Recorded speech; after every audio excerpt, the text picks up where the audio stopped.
Il sera aussi beaucoup question d'inflation, de prix. Tout à l'heure, en rencontre à Saint-Denis avec le président de la République, vous avez entendu le discours de Bruno Le Maire. Il met la pression sur les distributeurs et les responsables des enseignes de distribution industriels qu'il reçoit. Il parle d'une croissance meilleure, je vous vois sourire, meilleure chez nos voisins.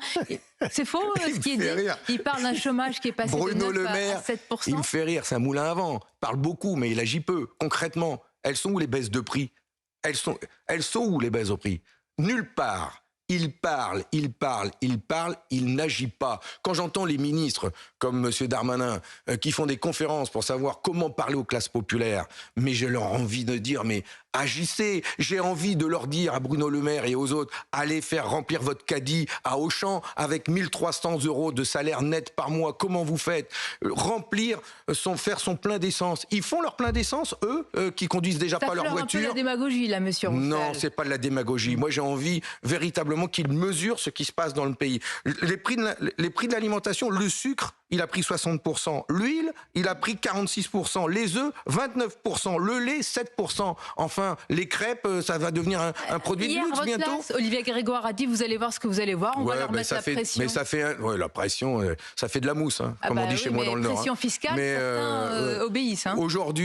Aujourd'hui, les Français ne voient pas la couleur de ce que fait le gouvernement parce qu'ils n'agissent pas, ils parlent. Nous proposons, tout de suite, d'agir en bloquant les prix. Qu'ils ne me disent pas que c'est pas possible. Ils le font, par exemple, à Mayotte aujourd'hui, où il y a des coupures d'eau 2 jours sur 3. Et entre nous, c'est une honte.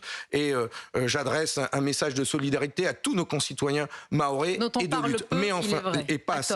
Mais là-bas, la préfecture, par exemple, a décidé de bloquer les prix de l'eau en vente dans les magasins parce que c'est en train d'enfler. Donc c'est possible de bloquer les prix. Bien. Bloquer le prix de l'essence. Enfin, moi, je suis rentré de vacances en voiture chargée parce que je rentrais de mon camping. Je fais mon plein d'essence. Comme tous les Français, je suis sur l'autoroute du Sud pour remonter, il y a plein de monde. On trouve l'héros, le prix de l'essence à 2,50 €.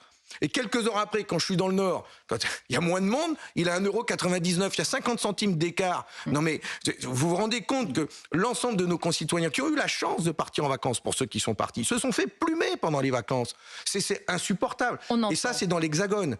Mais quand vous êtes en Corse, quand vous êtes sur l'île de la Réunion, quand vous êtes dans les Antilles, où la vie chère est encore plus chère qu'ailleurs, imaginez ce que vivent nos concitoyens. Si cette question de la vie chère, de l'inflation, n'est pas prise à la hauteur, avec des gestes forts, qui bloquent les prix, augmenter les salaires et les pensions. Mais vous allez le dire tout à l'heure au président de la République. Mais bien sûr. Et alors, si le président de la République dit... J'ai fait ce que j'ai pu. L'État ne peut pas tout. Mais j'ai fait ce que j'ai pu, qui me dit ce qu'il a fait, il n'a rien fait. Bon. Et s'il balaye ça d'un revers de main, mais moi je proposerais... Qu'est-ce qui se passe? Vous vous levez, vous partez? Mais non, j'ai dit, mais interrogez les Français. Vous voulez rien faire, mais posez la question aux Français, faites-en un référendum. Posons la question aux Français, êtes-vous pour ou contre que les salaires augmentent en fonction de l'inflation? Monsieur Roussel, il y a un référendum pour cela? Parce que tout le monde est d'accord. Alors qu'est-ce qu'il attend pour le mettre en œuvre?